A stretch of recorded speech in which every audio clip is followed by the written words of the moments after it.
Hello everyone.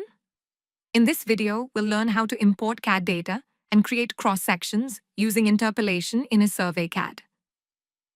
First, create a new project file. Then, go to the menu bar and click on the CAD Import option. In the Import CAD Data window, click on the Open DWG button. A new window will appear. Click on the three-dot button to browse and select your drawing file. Once the file is selected, all available layers in the drawing will be listed. Now, under Interpolate settings, select the layer that contains elevation text. If your drawing contains 3D points instead of elevation text, choose the 3D point option and select the appropriate layer. Next, select the layer that contains the center line. Enter the start chainage and specify the interval for consecutive sections. If you want to include sections at change points, enable the Include Change Point option. Then, enter the offset distances where you want the cross-section levels. For example, a value of -5 represents 5 meters on the right side, and a value of 3 represents 3 meters on the left side.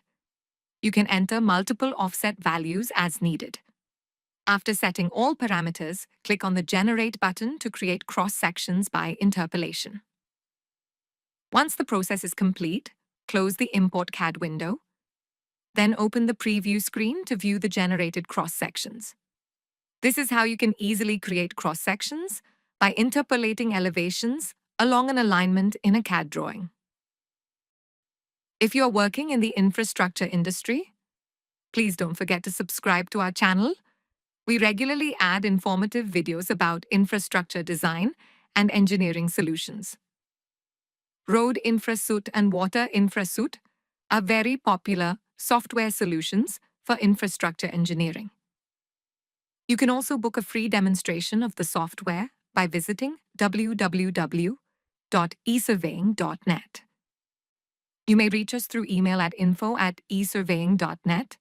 You can call us on 9449-599709. Thank you for watching this video.